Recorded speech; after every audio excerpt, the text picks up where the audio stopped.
The Spinoff Podcast Network.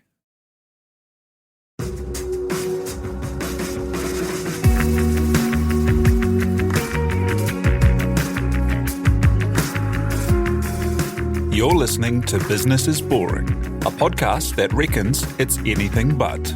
Business is Boring is brought to you by SparkLab, offering inspiration and practical advice to help businesses find their edge.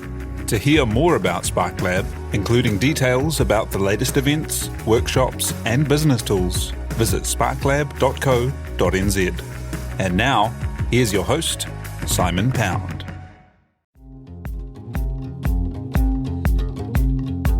You're listening to Business is Boring, a podcast that reckons it's anything but. Business is Boring is made by the Spinoff with help from Callaghan Innovation. Here's your host, Simon Pound. Solar power is pretty amazing. There is this super abundant, super powerful source of energy shining down onto every roof. For a long time though, although it made a lot of sense in theory, it wasn't quite there in practice. It was that it took 20 to 30 years to pay back the investment for the panels and kit for the average homeowner, and by then you might need to replace them. And battery storage of the power, or the ability to sell back your excess energy to the grid, were crucial factors that needed work. But times have changed, and solar is now becoming a real and preferable option for many more homes and businesses. It now takes maybe 7 to 10 years to recoup the investment, and then you're well ahead. New Zealand, though, is still a long way behind other countries, with about 1 to 2% of our houses solar, while in Australia, that number is closer to a quarter. But it's picking up pace, and today's guest is part of the reason why. Luke Nutting is an electrician who 8 odd years ago saw that solar would be the future. He went from being a man in a van to now leading a company that does 20% of New Zealand's solar installs, with 80 plus staff around the country and big plans to help create an alternative energy choice by helping people sell their excess power back to the grid. Luke Nutting, CEO at Lightforce, joins us to chat the industry, his growth journey, and where solar power is going. Tēnā koe, thank you for joining us, Luke. Kia ora, Simon. Thanks for having me. Hey, thanks for jumping on a Zoom from your home.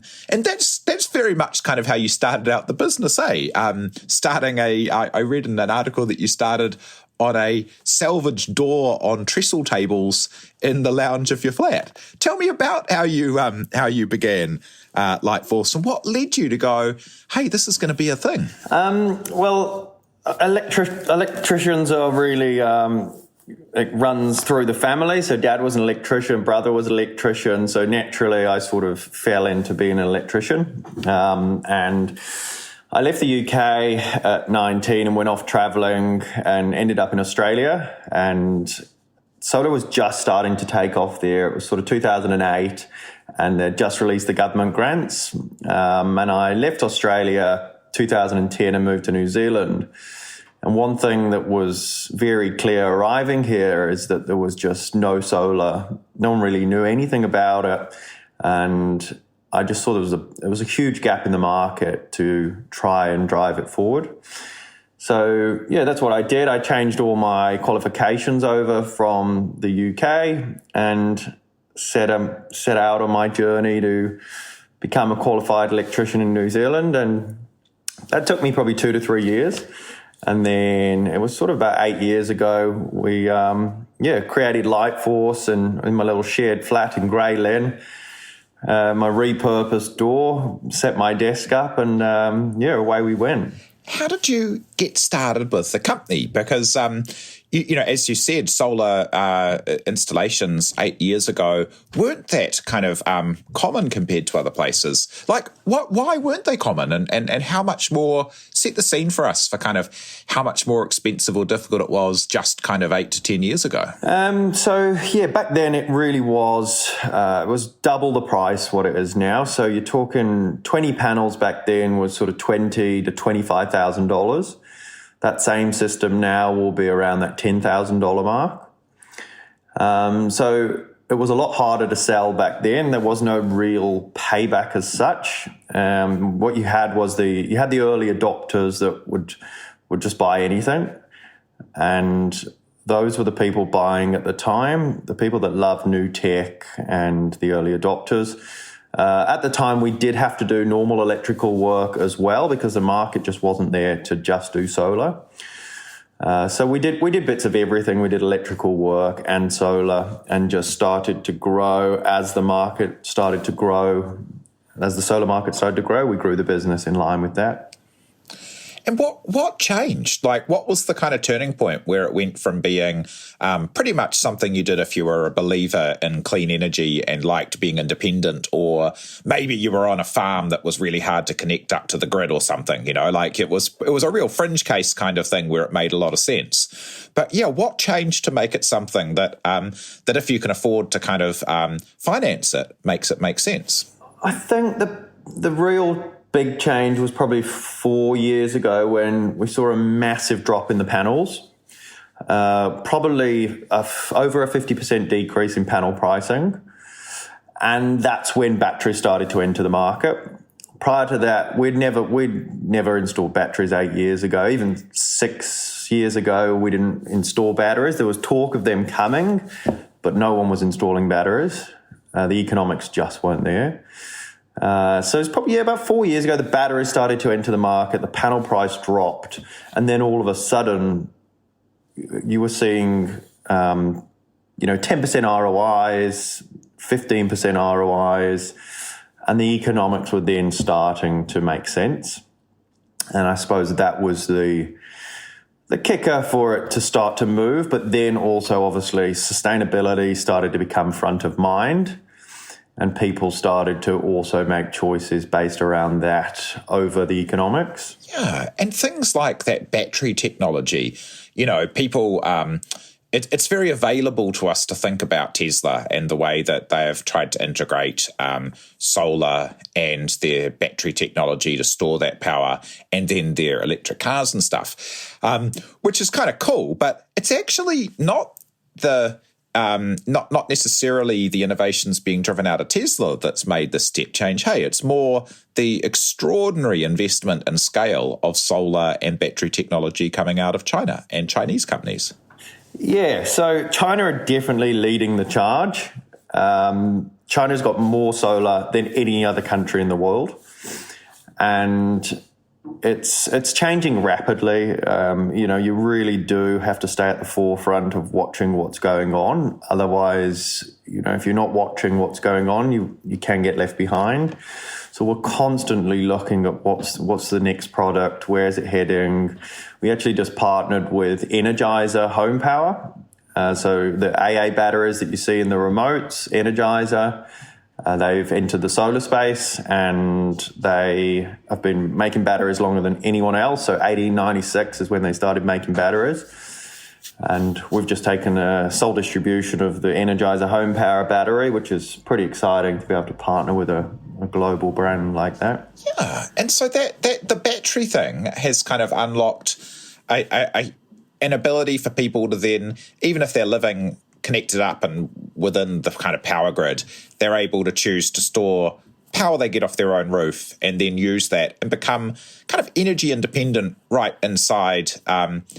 Which is quite remarkable, the change that it gives. Like, what is the kind of like setup with batteries? Do they, last 10 years, or are they, like batteries in your phone that get worse over time, and do you have to replace them, and how does that all work? So our batteries have a 10-year warranty, and that's pretty standard throughout the market. But typically they're saying 15 to 20 years is the life cycle. Obviously, most people haven't had a battery for over 10 years, so no one really knows. But what they do know from testing in a lab environment is they naturally degrade, sort of a linear decrease over time. And at 10 years, they'll be at sort of 85% output. And then they say at about 20 years, it's down at that 70%. And that's probably the time when you'll start to look to replace it.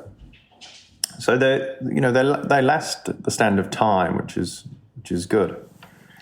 And that And that battery setup allows, not only solar power to be a really kind of viable thing, because you want to be able to have power at times when it's not sunny, obviously, but then there's that possibility of selling your excess power back to the grid. Can you tell me what stage that's at? Because that's something that, power companies haven't really made very easy for people who've been generating their own power in the past. Yeah, so selling back to the grid once you've got a battery, it doesn't really make any sense, because what you want to do is you want to store that energy and use it in the evening, because you only get paid sort of 7 to 12 cents to sell to the grid. But if you're buying energy from 25 cents to 35 cents, then it doesn't really, make any sense to sell to the grid, come home and buy it back. So the idea is store it, use it, and sell as little to the grid as possible. The retailers are now starting to move on the export credits, and they are starting to slowly increase. And that's just given the volatility within the energy markets, as you've probably seen over the last 12 months. It's a hot topic. And, we did have the lights go out maybe 8 weeks ago to about 35,000 homes when apparently we ran out of power.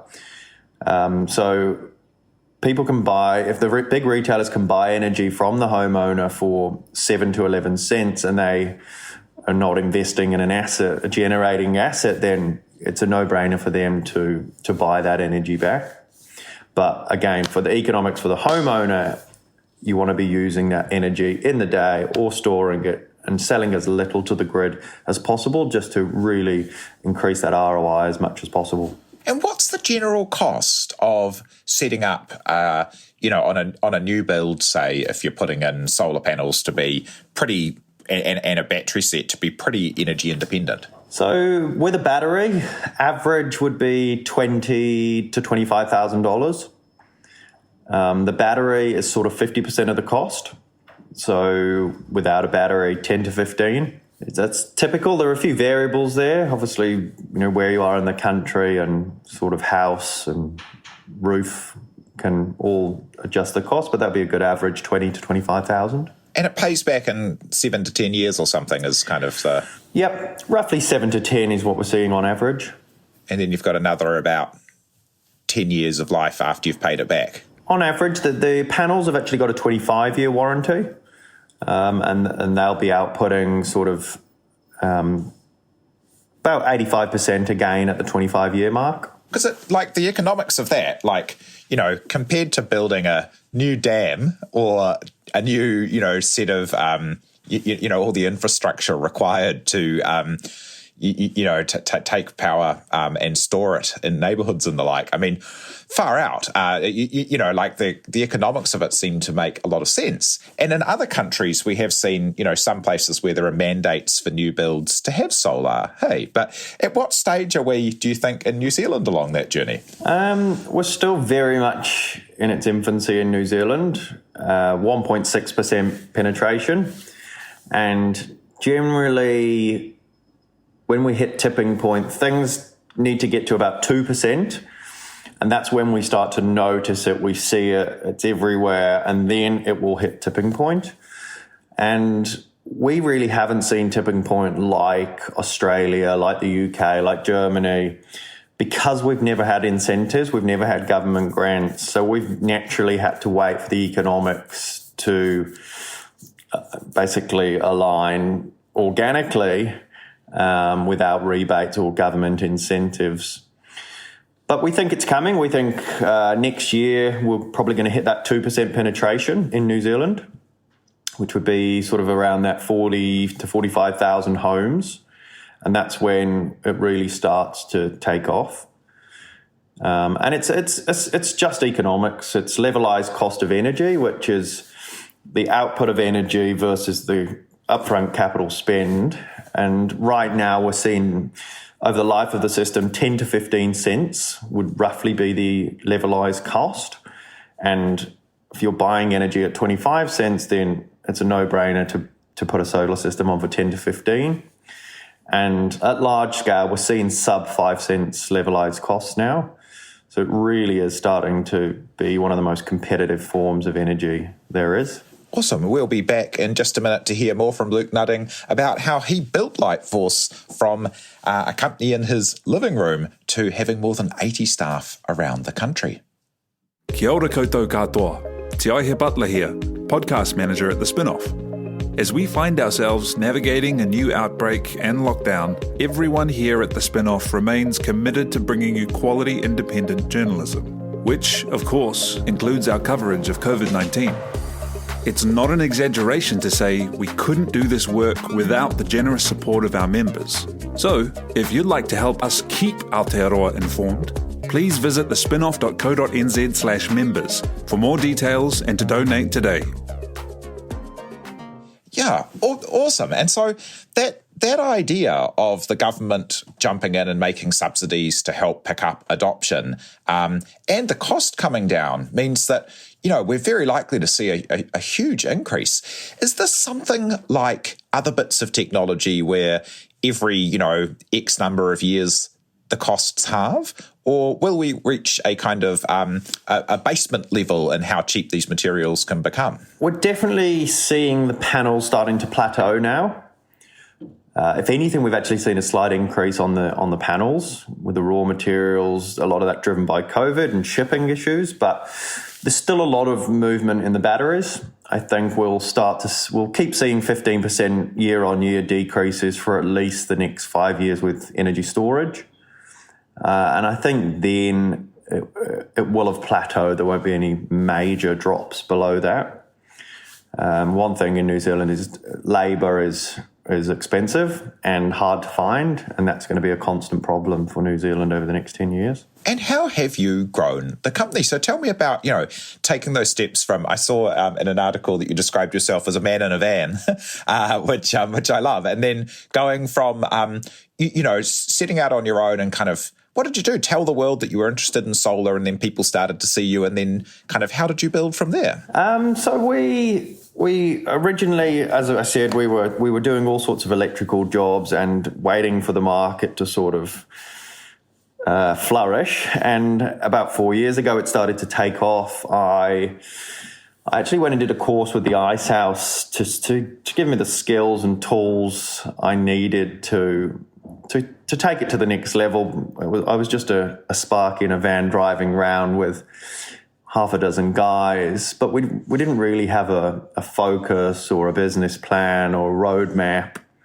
We were just doing jobs as they came to us. So I did the Ice House Owner Manager program. It was like a mini MBA over sort of 6 months. And from there, I then sort of set on the journey of setting some goals, drawing out a business plan, mapping out where we wanted to be in 5 years, and sort of set out on that journey to get there. So we started seeking investment and opening branches around the country, and it really just started to scale from there. I mean, one thing we did learn is when we enter a market and we set up in a new area like Kerikeri in the far north, we really do start to create a market. Once there's a presence in the town and people can see solar, it's front of mind. Generally, the installs in the area tend to go up by 40 to 50% once there's a presence with Lightforce in the area, which is really cool to see as the market grows. Yeah, and what do you do? Do you kind of like go up there and badge over a local Sparky who has kind of an interest in solar in the future, or how do you expand your patch? No, so we generally look for a site. We set up a showroom and a warehouse, and we invite people in to come and touch and feel and see the product live. And no, we don't. I mean, there's so many roofs still to put solar on. We don't need to take anyone's work. We're trying to create the market, so there's enough work for everyone to go around. If anything, we create jobs in the area, so we're employing locals. Generally, we'll try and relocate the first person that knows the business, and then from there, we'll just hire locals around them. So, I mean, it's been great. I mean, we've hired generally, 4 to 10 people every time we move into a new area, and it's been an interesting journey so far. And that sounds great that, someone from the company gets to go over and set it up. But is that kind of a growth journey for people inside the company? Like, how have you managed to upskill and grow your kind of skilled workers to go to now have, 80 plus staff in many regional offices?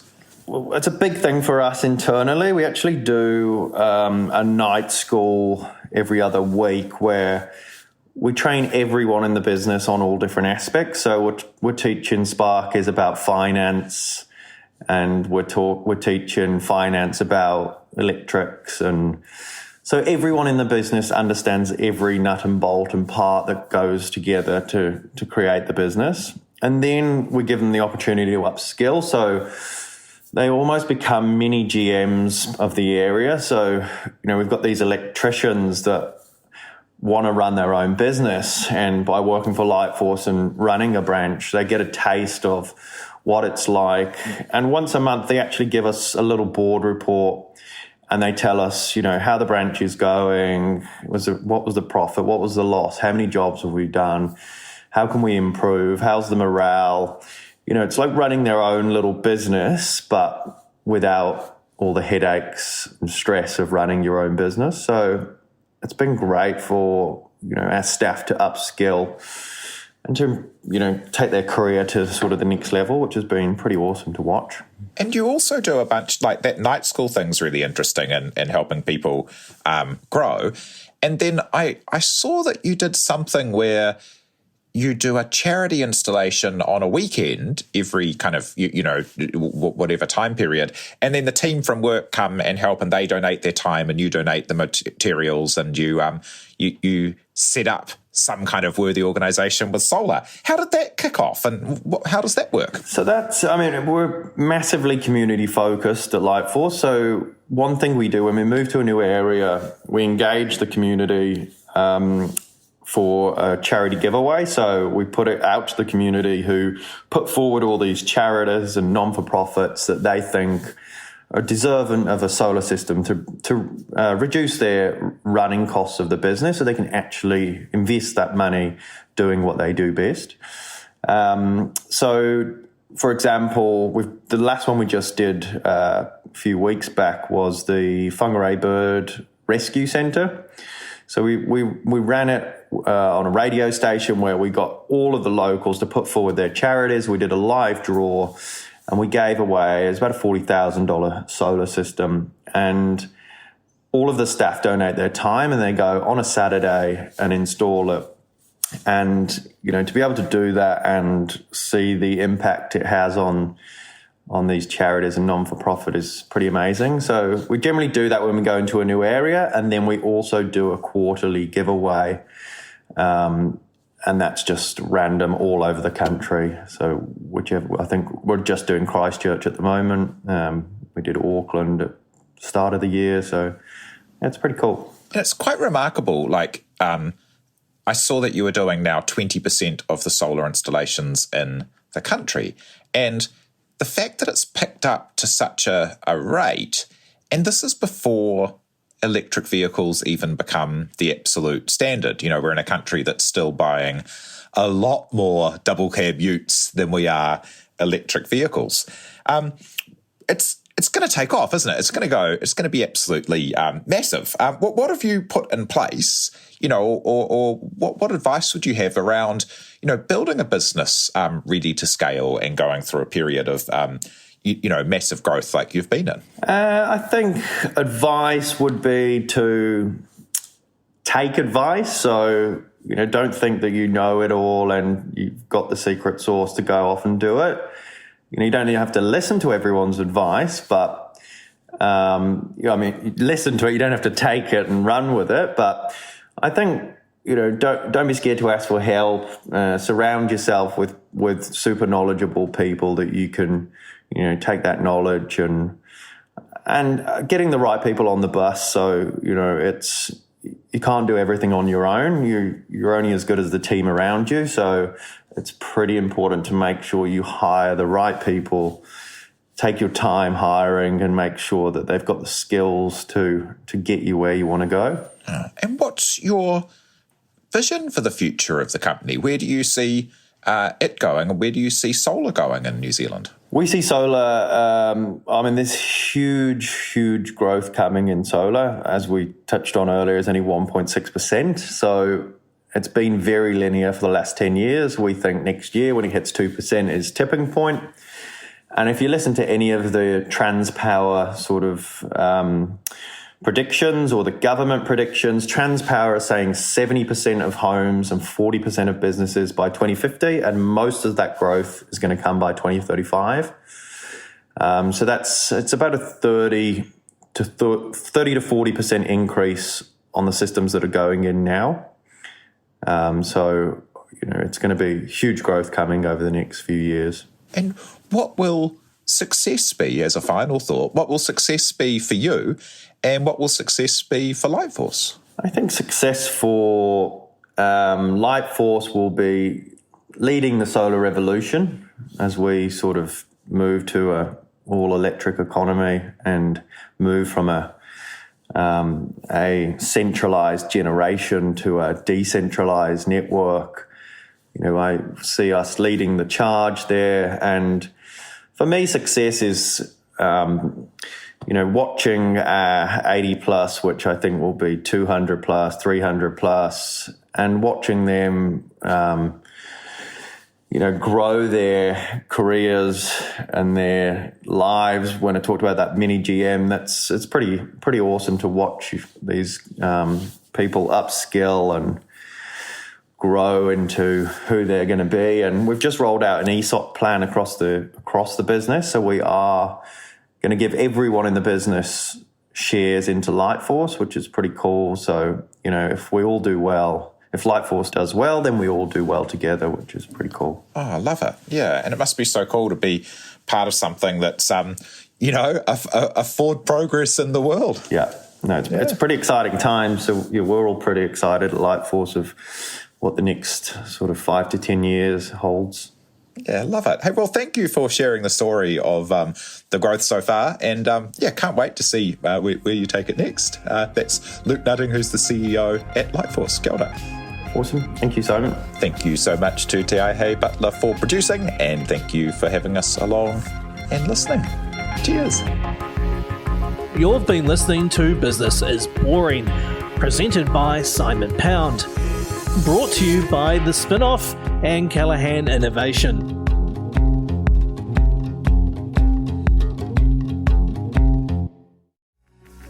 From the Spinoff Podcast Network, that was Business is Boring, brought to you by SparkLab. Make sure you're following Business is Boring wherever you get your podcasts. And for more information on SparkLab, visit sparklab.co.nz.